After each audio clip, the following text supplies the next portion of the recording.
Bismillahirrahmanirrahim. Assalamualaikum warahmatullahi wabarakatuh. Alhamdulillahirabbil alamin. Wassalatu wassalam ala isyrafil anbiya'i wal mursalin wa ala alihi washabbihi wasallam. Amma ba'du. Segala puji bagi Allah atas karunia dan nikmatnya yang telah begitu banyak Allah melimpahkan kepada kita, baik nikmat sehat, nikmat kesempatan maupun nikmat-nikmat yang begitu banyak kepada manusia dan makhluk-makhluk yang lain. Dan sungguh manusia dan makhluk yang lain tidak mampu untuk menghitung nikmat-nikmat itu yang diberikan oleh Allah Subhanahu wa taala. Dan selawat dan salam pada baginda Nabi besar Muhammad sallallahu alaihi wasallam.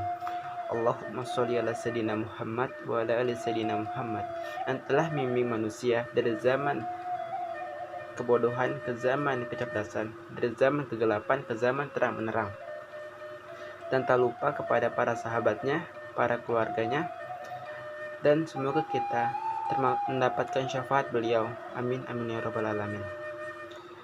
Perkenalkan, nama saya Rizky Nalmendra Putra dengan nomor BP 2010 833013 dengan beranggotakan yang pertama Deotri Totonafo Saragulo dengan nomor BP 2010832041.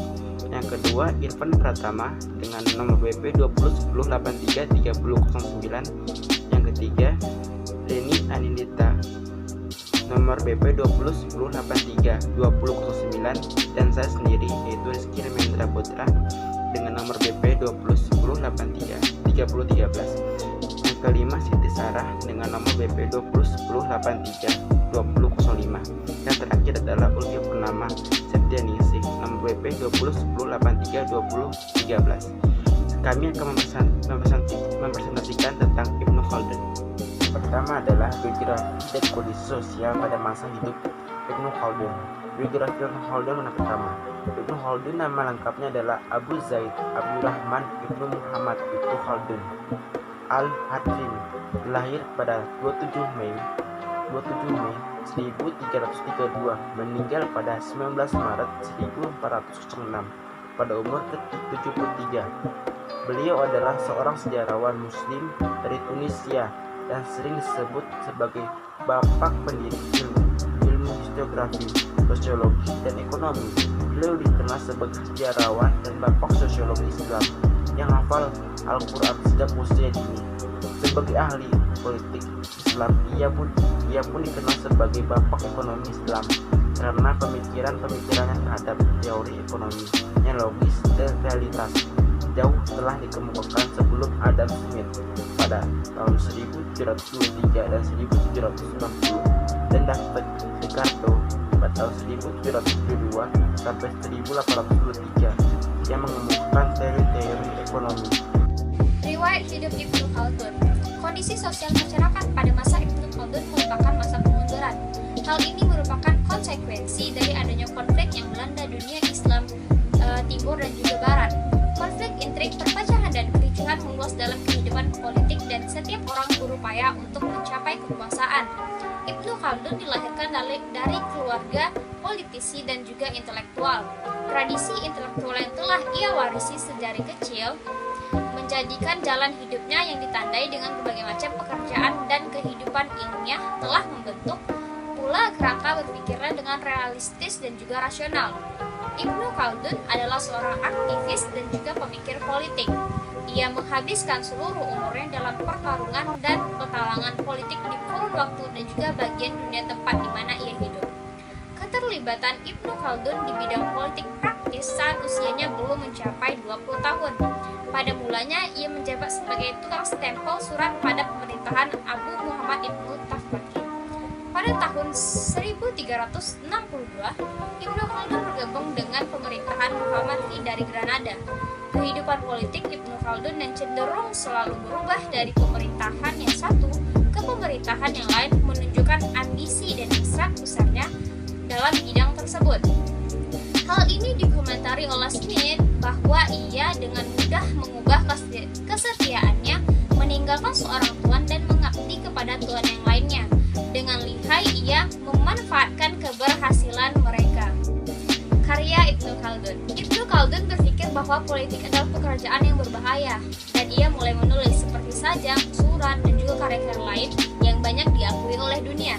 Di antara karya beliau yang diakui oleh dunia dan sangat berpengaruh kepada dunia hingga saat ini yaitu At-Tarikh di Ibnu Khaldun, yaitu sebuah kitab autobiografi catatan dari kitab sejarahnya. Muqaddimah, pendahuluan atau Kitabu al-Ibar yang bercorak sosiologis, historis, dan juga filosofis. Kemudian, Luhab al-Muhassal fi Ushul ad-Din, sebuah kitab tentang permasalahan dan pendapat-pendapat teologi yang merupakan ringkasan dari kitab Muhassal Afkar al-Mutaqaddimin wa al-Mutaakhirin karya Imam Fakhruddin Ar-Razi. Pemikiran-pemikiran politik Ibnu Khaldun. Yang pertama, teori berdirinya negara. Pemikiran Ibnu Khaldun mengenai berdirinya negara tidak jauh berbeda dengan para pemikir Islam sebelumnya. Pemikiran dan gagasan Ibnu Khaldun mengarah kepada realitas politik praktis, karena Ibnu Khaldun sendiri adalah tokoh yang berkecimpung dalam dunia politik praktis. Pada awal pembahasannya dalam Muqaddimah, Ibnu Khaldun menegaskan ada 4 perbedaan antara manusia dengan makhluk yang lainnya. Yang pertama, manusia adalah makhluk berpikir. Dengan berpikir, manusia dapat menghasilkan ilmu pengetahuan. Yang kedua, manusia adalah makhluk politik yang memerlukan pengaturan dan pengendalian oleh kekuasaan. Yang ketiga, manusia adalah makhluk ekonomi yang mencari penghidupan dengan berbagai cara dan profesi. Yang keempat, manusia adalah makhluk peradaban. Dari keempat karakteristik tersebut, Ibnu Khaldun menegaskan bahwa organisasi kemasyarakatan adalah suatu keharusan, karena kodrat manusia adalah tidak dapat memenuhi kehidupannya sendirian. Manusia butuh orang lain untuk memenuhinya. Dan juga manusia adalah makhluk sosial yang memiliki sifat berkelompok, berkomunitas, berorganisasi. Oleh karena itu, menurut Ibnu Khaldun, organisasi kemasyarakatan adalah suatu keharusan dan juga penting bagi berbangsa dan bernegara. Namun, Ibnu Khaldun juga melihat bahwa manusia memiliki sifat suka bertikai atau saling bertengkar antara satu dengan yang lainnya, baik dari secara fisik maupun dari pandangan atau ideologi. Maka untuk mencegah terjadinya hal tersebut, maka diperlukanlah seorang pemimpin. Pemimpin adalah orang yang paling kuat dan paling disegani oleh kelompoknya. Kedua adalah teori kepemimpinan. Negara dalam kebijakan hukum yang diberlakukan sebagai sumber kebijakan pemerintah adalah berdasarkan pada agama, maka kepala negara adalah seseorang yang disebut sebagai khalifah atau imam. Karena khalifah adalah seseorang yang menggantikan Nabi Muhammad SAW dalam memelihara dan melestarikan ajaran agama serta mewujudkan kesejahteraan duniawi bagi masyarakat dalam suatu negara. Sedangkan imam terimplementasi kepada seseorang yang di depan yang gerakannya diikuti oleh semua makmumnya. Oleh karena itu, seseorang pemimpin haruslah diikuti dan kebijakannya dipatuhi oleh masyarakat, asalkan kebijakannya tersebut tidak melanggar perintah Allah. Syarat seseorang dapat dijadikan sebagai khalifah atau imam. Yang pertama, memiliki pengetahuan dan wawasan yang luas. Menurut Ibnu Khaldun, orang yang bisa dijadikan sebagai khalifah adalah orang yang memiliki kualifikasi mujtahid. Yang kedua adalah memiliki sikap yang adil. Yang ketiga, orang yang berkemampuan. Kemampuan di sini adalah mempunyai skill atau kemampuan manajerial untuk mengelola pemerintahan. Yang keempat, sehat jasmani dan utuh semua panca indera. Berbeda dengan Al-Marawi yang masih memberikan toleransi kepada cacat fisik asalkan dia mampu menjalankan tugasnya, Ibnu Khaldun lebih mempertegas hal itu. Yang kelima adalah keturunan Quraisy. Quraisy sendiri adalah suku yang paling kuat dan paling disegani. Namun pada masa Ibnu Khaldun, suku Quraisy tidak lagi dominan.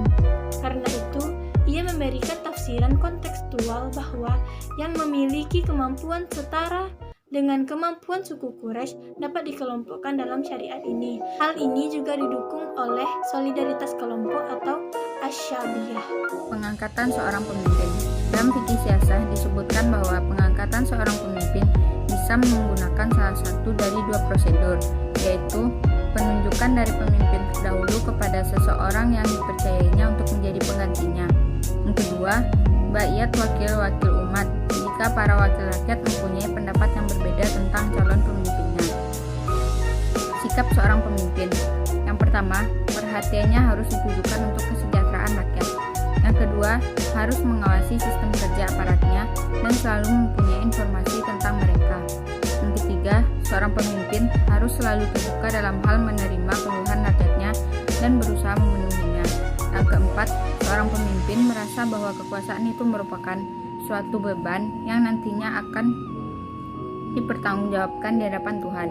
Jadi, seorang pemimpin menurut Ibnu Khaldun adalah seseorang yang menganggap kekuasaan sebagai amanah dari Allah, sehingga pelaksanaan kekuasaannya dianggap tidak lain sebagai cara terbaik pengabdian kepada Tuhan. 3. Teori asabiyah atau solidaritas kelompok.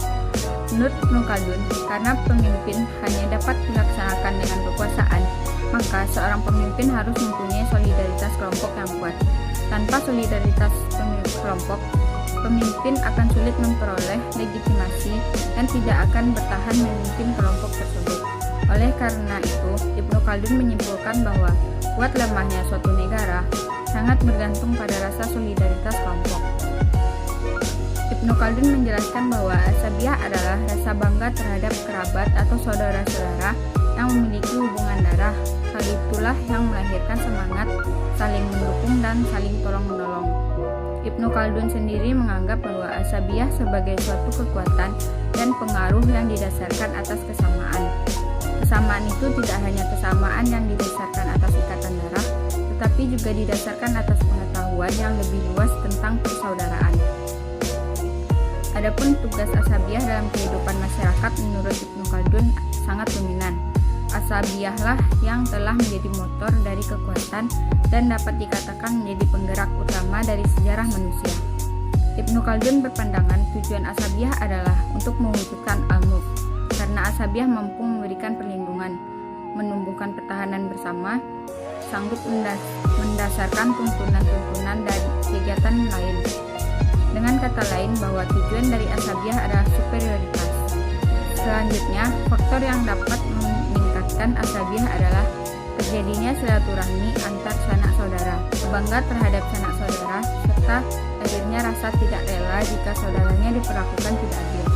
Teori asabiyah inilah yang menjadi dasar berdirinya organisasi massa dan berdirinya suatu partai politik di dalam suatu negara. 4. Pentingnya agama dalam negara menurut Ibnu Khaldun. Dalam solidaritas kelompok, agama memiliki peran sebagai penopang kekuasaan. Selain itu, agamanya juga berkaitan dengan jatuh bangunnya suatu dinasti. Menurut Ibnu Khaldun, ada 5 tahapan perkembangan suatu negara mulai dari kebangkitan hingga kehancuran, yaitu yang pertama, tahap pendirian negara, yaitu tahap untuk mencapai tujuan, menaklukkan segala halangan dan rintangan yang menguasai kekuasaan. Negara sendiri tidak akan tegak lagi kecuali dengan ashabiyah. Ibnu Khaldun berpendapat bahwa ashabiyah yang membuat orang menyatukan upaya untuk tujuan yang sama, mempertahankan diri dan menolak atau mengalahkan musuh. 2. Tahapan pemusatan kekuatan. Pemusatan kekuatan adalah kecenderungan yang alamiah pada manusia. Pada waktu itu, pemegang kekuasaan melihat bahwa kekuasaannya telah mapan, maka ia akan berupaya menghancurkan ashabiyah, memonopoli kekuasaan dan menjatuhkan anggota-anggota ashabiyah dan roda pemerintahan. Yang selanjutnya yaitu tahap kekosongan dan kesantaian.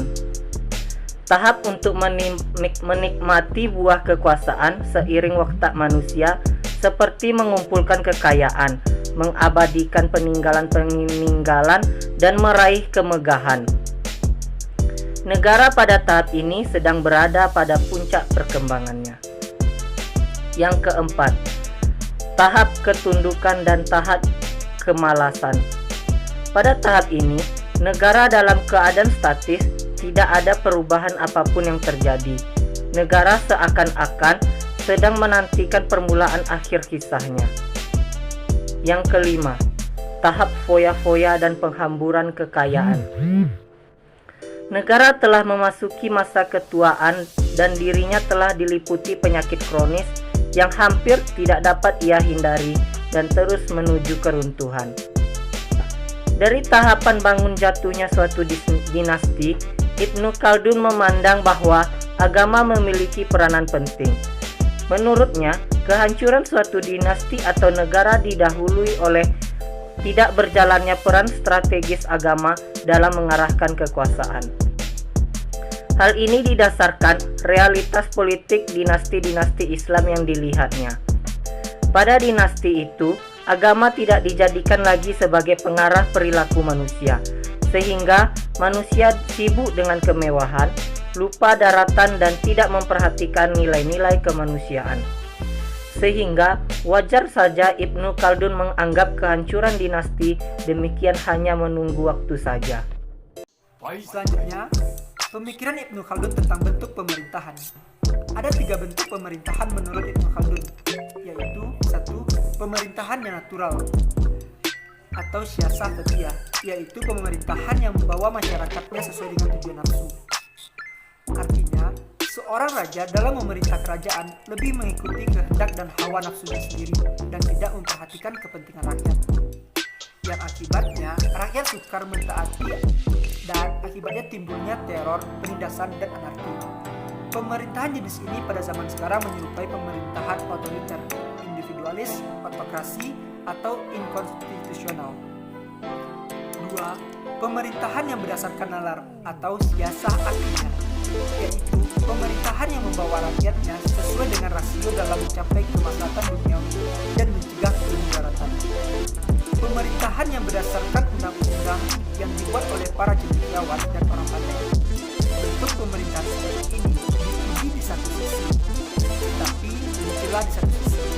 Pemerintahan jenis ini pada zaman sekarang serupa dengan pemerintahan republik atau kerajaan institusional yang dapat mewujudkan keadilan sampai batas tertentu.